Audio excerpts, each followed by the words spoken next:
큰 주제로 사랑인데요. 사랑을 주제로 이야기하고 있다가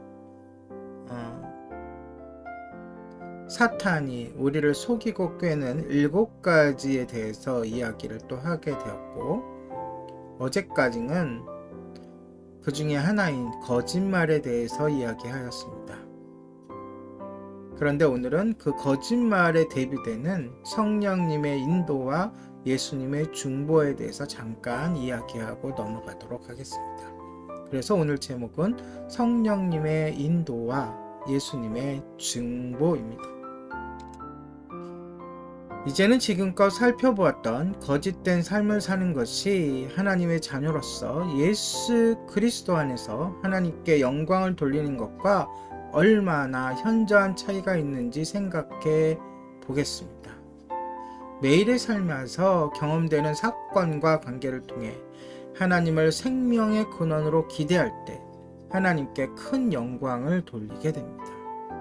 그리스도의 형상을 닮아가기 위해 우리에게 필요한 것이 무엇이고 하나님의 목적을 위해 우리의 생활에서 완성되어야 할 부분이 무엇인지를 아는 분은 지혜로우신 하나님 한 분이십니다. 하나님은 우리 안에 있는 죄악된 동기를 명확히 파악하시기 때문에 어려운 시험이나 불편한 관계의 사람들을 통해 적나라하게 드러내실 수 있습니다. 우리 안에 몰래 감춰두었던 보이지 않는 이기심이 이것을 계기로 분명하게 나타나는 것이죠. 우리는 산산수훈 가운데 예수님께서 말씀하셨던 부분을 인용하여 하나님은 우리가 구하기 전에 우리의 필요한 것을 알고 계신다고 말씀하시는 것을 알고 있습니다. 하지만 우리에게 필요한 것이 언제나 우리에게 유익한 것만은 아닙니다. 사도 바울은 그의 로마서 교인들에게 보낸 서신 로마서 8장 26절에서 고통에 대응하는 성도의 반응에 대해 이렇게 설명하고 있습니다. 이와 같이 성령도 우리의 연약함을 도우시나니 우리는 마땅히 기도할 바를 알지 못하나 오직 성령이 말할 수 없는 탄식으로 우리를 위하여 친히 간구하시느니라.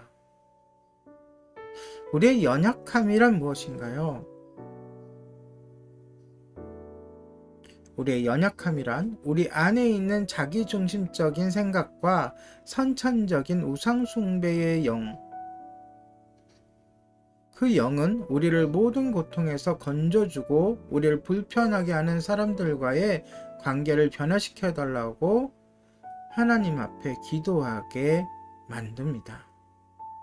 우리를 향한 하나님의 근본 목적이 무엇인지 깨닫도록 하고 우상숭배의 영이 있다는 사실조차도 알지 못한다면, 깨닫지도 못하고 알지 못한다면 우리를 힘들게 하는 사람들과 상황이야말로 하나님이 우리를 위해 예비하신 것임을 깨닫지 못할 것입니다.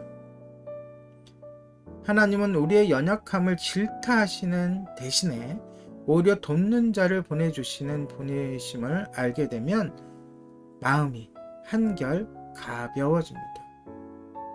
성령님을 통해 역사하시는 하나님을 찬양합시다. 성령님은 우리가 어리석은 기도를 하거나 우상숭배의 영향력 가운데 있더라도 우리를 위해서 간구하십니다. 우리는 기도하는 법을 모를지라도 성령님께서는 우리가 그리스도의 형상을 닮아갈 수 있도록 기도해야 할 것을 정확히 알고 계십니다.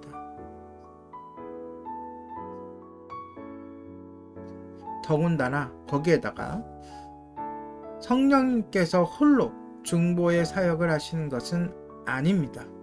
로마서 8장 27절 마음을 살피신 이가 성령의 생각을 아시나니 이는 성령이 하나님의 뜻대로 성도를 위하여 간구하심이라. 마음을 살피시는 이가 있다는 것이죠. 예수 그리스도의 중보 사역은 내가 엉뚱한 기도를 하고 있는 순간에도 효과적으로 역사합니다. 우리가 기도할 때 성령님께서도 기도하시며 더불어 예수님께서는 이 성령님의 간구하는 바를 아시고 아버지 앞에서 우리의 중보자가 되어 주십니다.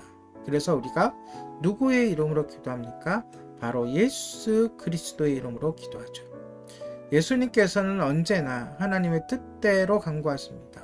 따라서 우리도 여러 가지 불편하고 고통스러운 상황이나 관계의 어려움을 경험하며 예수 그리스도의 형상을 닮아가게 되는 것입니다. 그러므로 나에게 닥친 어려움 또한 관계의 실패 또는 나를 괴롭히는 사람들, 그 모든 사람들이 나로 하여금 예수님을 닮아가도록 하는 오히려 역전되는 그러한 상황을 주님께서 주신다는 것이죠. 이것이 바로 성령님의 인도하심 그리고 예수님의 중보하심입니다. 오늘의 예림단장 칼럼이었습니다.